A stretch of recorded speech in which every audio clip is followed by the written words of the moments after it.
This is NDTV. And you're watching NDTV Prime. In association with Micromax. Nothing like anything.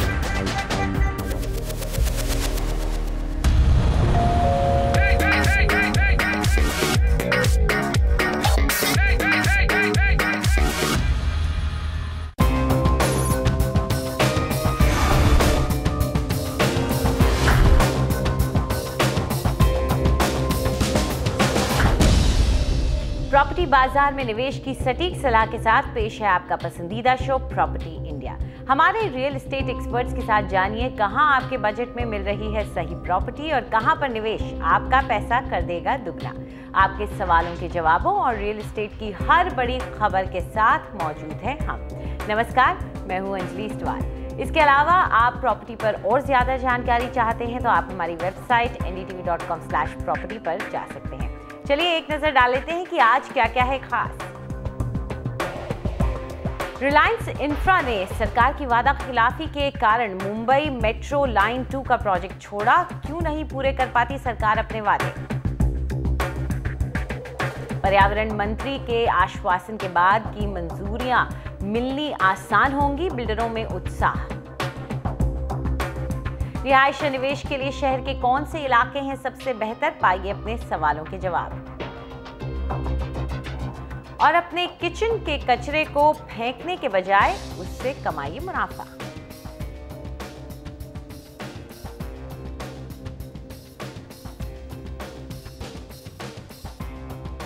Anil Ambani के Reliance infrastructure और महाराष्ट्र सरकार ने बांद्रा से होकर जाने वाली चारकोप से मानखुर्द की मेट्रो लाइन 2 को बनाने की डील खत्म कर दी है। रिलायंस इंफ्रास्ट्रक्चर के मुताबिक महाराष्ट्र सरकार अपने किए वादे पूरे नहीं कर पाई, जिसके चलते वो अपना काम नहीं कर सके। ऐसे में दोनों ने आपसी समझौते के साथ इस सौदे को खत्म ही कर दिया। 12,000 करोड़ रुपए की लागत वाली इस लाइन का काम आर इंफ्रा के कंसोर्टियम को 2009 में मिला था। आर इंफ्रा के साथ अपनी डील को खत्म करते ही Mumbai metropolitan region development authority यानी MMRDA ने इस लाइन को और आगे बढ़ाकर दहिसर तक ले जाने का फैसला किया है और अब 40 किलोमीटर की ये लाइन 25,600 करोड़ रुपए की लागत के साथ बनाई जाएगी और इसे बनाने की जिम्मेदारी होगी मुंबई मेट्रो रेल कॉरपोरेशन की, जो एक सरकारी कंपनी है। इस लाइन के अलावा MMRDA ने 32 किलोमीटर लंबे वडाला घाटकोपर थाने कासर वडवली कॉरिडोर का भी ऐलान किया है, जो 19,000 करोड़ की लागत से बनाया जाएगा। ये दोनों लाइंस MMRDA के मुताबिक साल 2020-21 तक बनकर तैयार हो जाएंगी। MMRDA के मेट्रोपॉलिटन कमिश्नर अरविंदर पाल सिंह मदान ने कहा कि दिल्ली मेट्रो की मिसाल सबके सामने है और ये फैसला काफ़ी सोच समझ के ही किया गया है। 2 ही मेट्रो प्रोजेक्ट्स हुए हैं जो BOT बेसिस पे, एक दिल्ली में DMRC के साथ और एक हमने किया जो मेट्रो लाइन 1 मुंबई में किया था। उसके कुछ अनुभव इतने अच्छे नहीं रहे हैं। दिल्ली वाला DMRC को टेक ओवर करना पड़ा। हमारा मुंबई का प्रोजेक्ट चल रहा है, अच्छा चल रहा है, लेकिन उसमें काफ़ी सारे इश्यूज, डिस्प्यूट्स वगैरह निर्माण हुए हैं। तो ये सब ध्यान में रखते हुए सरकार ने ये निर्णय लिया है कि अभी जो हम मेट्रो प्रोजेक्ट्स करेंगे मुंबई में वो अपने लेवल पे EPC बेसिस पे करेंगे। उसमें हम खुद का फंडिंग लाएंगे, कर्ज लाएंगे। अब जो डिले होती है, ऐसा कोई ज़रूरी नहीं कि जो EPC पे लिए जाते हैं प्रोजेक्ट उसमें ही डिले होता है। मेट्रो लाइन 1 जो BOT मॉडल था या PPP मॉडल था उसमें भी डिले हुआ है। MMRDA के मेट्रोपॉलिटन कमिश्नर ने यह भी कहा कि PPP मॉडल के बजाय EPC मॉडल ज़्यादा कामयाब रहेगा, ऐसा उन्हें अभी फिलहाल लगता है।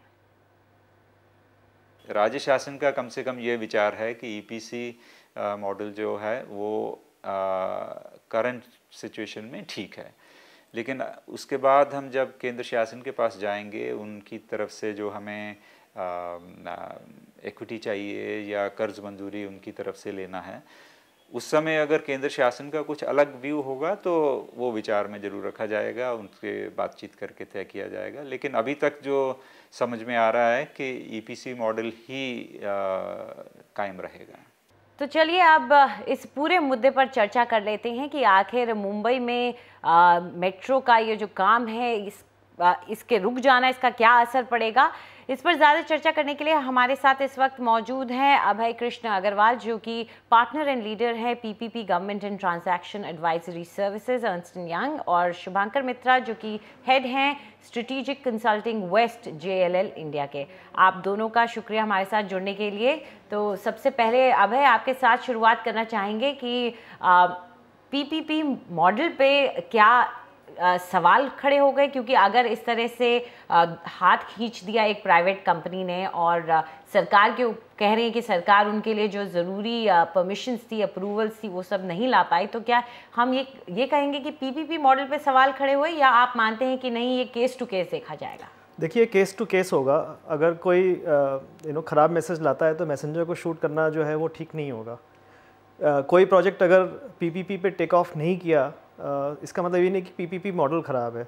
इश्यूज़ चाहे PPP हो चाहे EPC हो, सेम हो। आपने देखा है कि पहले भी जब हम PPP बहुत नहीं करते थे, EPC या BOQ करते थे, तो बहुत सारे प्रोजेक्ट्स सालों साल चलते थे। मुझे याद है दिल्ली में भी जब फ्लाईओवर बनते थे तो सालों साल चलते थे। तो इशू सवाल ये है कि हम जो कंस्ट्रक्शन रिस्क है, जो कंस्ट्रक्शन में जो अप्रूवल है, जो कोऑर्डिनेशन है, उसको कैसे हैंडल करते हैं। वो इशू PPP में भी सेम है और EPC में भी सेम है। एटलीस्ट PPP में कोई बैलेंसिंग फोर्स है, एक प्राइवेट सेक्टर है जो आपको कंटिन्यूसली रिमाइंड करता है, हैकल करता है, आपके पीछे पड़ता है। इन EPC आप जो है, जो भी कॉस्ट ओवररन है, जो भी कंस्ट्रक्शन रिस्क है, वो टाइम टू टाइम आप खुद ही बेयर करते हैं, तो उसकी एक जो बैलेंसिंग फोर्स है वो ख़त्म हो जाती है। इसमें ये कहना कि PPP ख़राब है, ये गलत होगा। PPP और EPC दोनों में इशू ये है कि आप उसको कैसे हैंडल करते हैं। जी शुभांकर, मेट्रो रेल कॉरपोरेशन जो मुंबई की है, उसके लिए इतना बड़ा प्रोजेक्ट लेना, 40 किलोमीटर की लाइन, एक ही लाइन है, अंडरग्राउंड बनाई जाएगी, इतना बड़ा प्रोजेक्ट अंडरटेक करना और साथ ही साथ 2 एक साथ लाइन बना रहे हैं, तो आपको लगता है कि अकेले कर पाना इन लोगों अभी उनके बस की बात होगी? जी, ऐसा है कि कोई भी जब बड़ा प्रोजेक्ट होता है तो उसका कुछ शुरुआती मुश्किलें होती है। जैसे सबसे पहला मेट्रो जो अंडरग्राउंड मेट्रो इंडिया में हुआ था वो कलकत्ता में हुआ था, तो उस टाइम में ये पूरे प्रोजेक्ट कंप्लीट होने में इनको करीबन 30 साल लग गया। पर इन्होंने उसमें एक उपलब्धि हासिल की, एक एक्सपीरियंस हासिल किया। तो अभी भारत में ऐसा एक स्टेट है, ऐसा एक जगह है जहाँ पे ये उपलब्धि है, और मुझे ऐसा लगता है कि जब मुंबई के में ये प्रोजेक्ट शुरू होगा तो ये जो देश के अंदर उपलब्धियाँ अवेलेबल है, इसको ध्यान में रख के किया जाएगा और इसका बेनिफिट लिया जाएगा। जी अब है प्राइवेट कंपनियों के लिए, जब वो प्राइवेट पब्लिक पार्टनरशिप में काम करती हैं या BOT के हिसाब से काम करने का सोचती हैं, बिल्ड ऑपरेट एंड ट्रांसफ़र, तो तब आपसे ये जानना चाहेंगे कि उनके लिए मुनाफा कमाना बहुत ज़रूरी होता है। तो जितने ज़्यादातर हम जो मामले देखते आ रहे हैं उसमें प्राइवेट कंपनियां अपना हाथ पीछे खींच लेती हैं, तो क्या वजह रहती हैं? देखिए, मेट्रो काइंड ऑफ प्रोजेक्ट्स जो हैं उनमें 2 रिस्क बहुत ज़्यादा है। एक तो कंस्ट्रक्शन रिस्क कि मान लीजिए टाइम पे आपको अप्रूवल्स नहीं मिलती, प्रोजेक्ट कॉस्ट बढ़ जाता है, तो आप उसको कैसे हैंडल करेंगे, क्योंकि आपकी जितनी भी वायबिलिटी है वो किसी प्रोजेक्ट कॉस्ट पे बेस्ड है। दूसरा ट्रैफिक रिस्क बहुत ज़्यादा है, क्योंकि अगर जैसे हमने देखा बहुत सारे प्रोजेक्ट्स में जो ओरिजिनल ट्रैफिक प्रोजेक्शन था उससे बहुत कम ट्रैफिक हुआ, तो प्राइवेट सेक्टर जो अगर वो रिस्क लेता है तो उसके लिए उसको तैयार रहना पड़ेगा। बट सवाल ये होता है कि अगर गवर्नमेंट आउटसोर्स कर रही है कंस्ट्रक्शन और कमर्शियल रिस्क, तो गवर्नमेंट को साथ आना पड़ेगा as a partner, not as a contractor. So construction cost अगर ओवररन होता है बिकॉज ऑफ गवर्नमेंट, तो गवर्नमेंट को उसको बेयर करना पड़ेगा और टैरिफ को रिवाइज करना पड़ेगा अगर ज़रूरत पड़े। सिमिलरली अगर कमर्शियल रिस्क है, ट्रैफिक रिस्क है, अगर 1 मिलियन ट्रैफिक प्रोजेक्शन है और 60 लाख ट्रैफिक होता है, then you have to take care of that down side as well as up side. So there has to be some sharing of risk on with the private sector. Otherwise, private sector alone cannot do such risky projects. Shubhankar, Mumbai जैसे शहर में metro नहीं है अभी तक, एक काफ़ी मुश्किल बात है और मेट्रो का काम वैसे काफ़ी वक्त से चल रहा है. आप क्या मानते हैं कि जो अड़चनें आ रही थी एनवायरनमेंट की, पर्यावरण की कह रहे थे, तो वो किसकी जिम्मेदारी बन जाती? क्या उसमें राज्य सरकार को या कोई ज़्यादा प्रोएक्टिवनेस दिखानी चाहिए, अपनी तरफ से थोड़ी कोशिश ज़्यादा करनी चाहिए? जी, ये जाहिर सी बात है. जहाँ तक अप्रूवल की बात है, आप अगर पूरा जिम्मा प्राइवेट सेक्टर के ऊपर देंगे इस तरीके का प्रोजेक्ट में, तो मेरे ख्याल से प्राइवेट सेक्टर का भी एक लिमिटेशन होता है अप्रूवल्स गैदर करने में।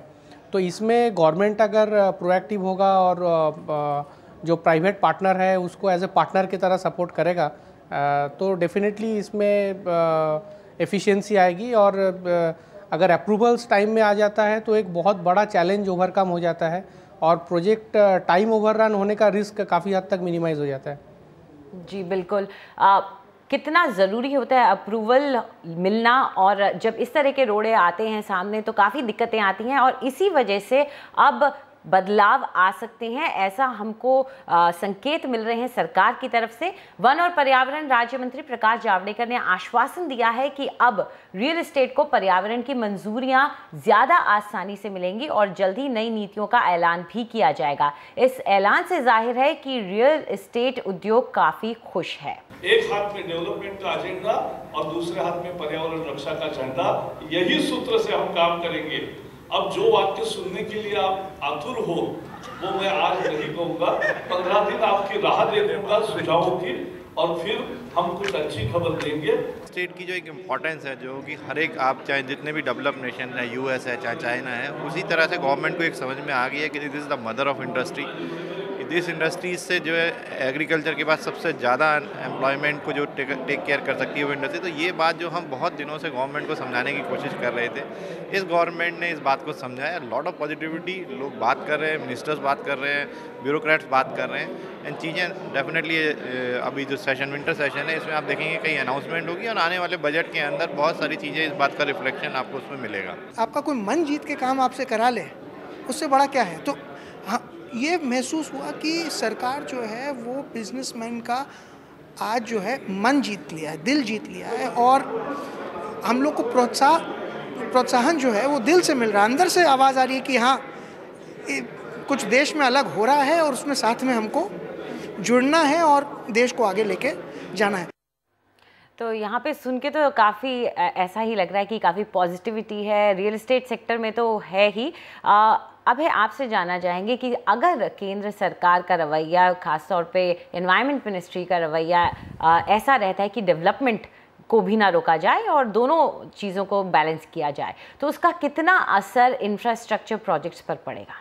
देखिए, अभी जो बल्क ऑफ द प्रॉब्लम है इंफ्रास्ट्रक्चर में, रियल एस्टेट में, वो लैंड एक्विजिशन और इन्वायरमेंट है।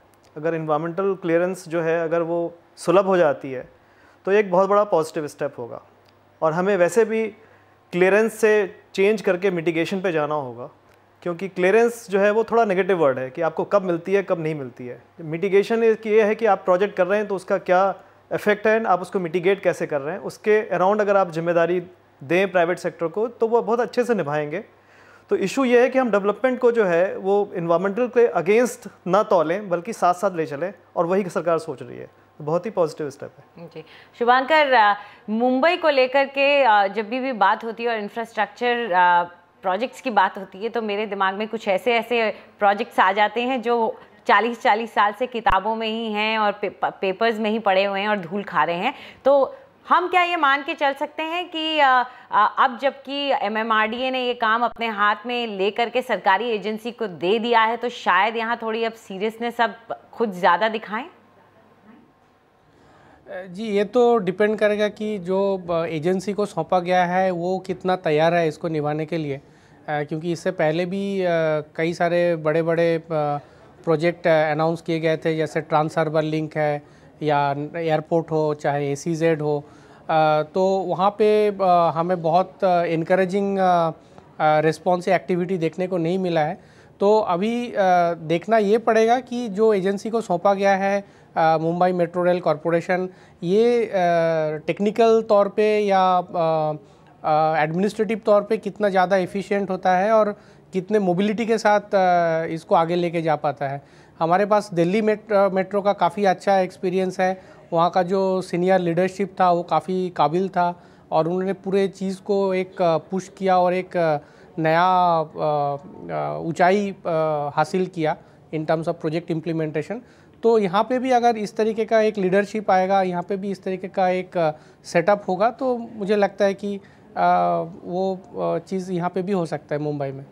जी अब है आप क्यों प्राइवेट सेक्टर का इन्वॉल्वमेंट, उनका इस पूरे इंफ्रास्ट्रक्चर डेवलपमेंट में मिला होना, साथ देना, उनका कदम से कदम मिला के चलना क्यों ज़रूरी मानते हैं? क्योंकि आप कह रहे हैं कि पीपीपी ज़रूरी है, क्यों मानते हैं आप सर? देखिए, प्राइवेट सेक्टर जो है वो बहुत सारी चीज़ें गवर्नमेंट की अपेक्षा में अच्छे से मैनेज कर सकता है। वो प्रोक्योरमेंट कर सकता है, वो टेक्निकल बेस्ट कंसल्टेंट ला सकता है, वो गवर्नमेंट के रूल CAG विजिलेंस से बाधित नहीं है, उसके पास कमर्शियल इंसेंटिव है काम करने का, प्रॉफिट कमाने का, वो कॉस्ट कम कर सकता है। तो अगर उसकी जो प्रॉब्लम्स हैं उसको ध्यान रखा जाए, उसके साथ सही पार्टनरशिप किया जाए तो दे कैन डू वंडर्स। हमारे यहाँ प्रॉब्लम ये है कि हमारे यहाँ गवर्नमेंट में उतनी कैपेसिटी नहीं है इस तरह के प्रोजेक्ट हैंडल करने की, जबकि बाहर कंपनियाँ हैं जिनके पास कैपेसिटी है, जिन्होंने इस तरह का प्रोजेक्ट किया हुआ है।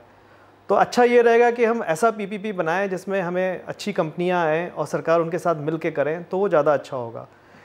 मैं फिर भी ये कहना चाहूँगा, PPP हो या EPC हो, वो कैसे इम्प्लीमेंट होता है, जैसे उन्होंने कहा लीडरशिप इशू और बाकी सारी चीज़ें, वो ज़्यादा मैटर करेंगी प्रोजेक्ट के सक्सेसफुल होने में। जी, तो अब ये तो 7 और 8 साल बाद ही, शायद 7 और 8 साल बाद पता चल जाएगा कि ये मेट्रो का प्रोजेक्ट एग्जीक्यूट हो पाता है या नहीं, या फिर हमें 14, 20, 15, 30 साल, पता नहीं कितने साल का इंतज़ार करना पड़ता है। आप दोनों स्टूडियो में आए, उसके लिए बहुत बहुत शुक्रिया आपका। फिलहाल वक्त एक छोटे से ब्रेक का, लेकिन उसके बाद प्रॉपर्टी खरीदने और बेचने की आपकी सारी उलझनें हम सुलझाएंगे, आपके सवालों के देंगे जवाब।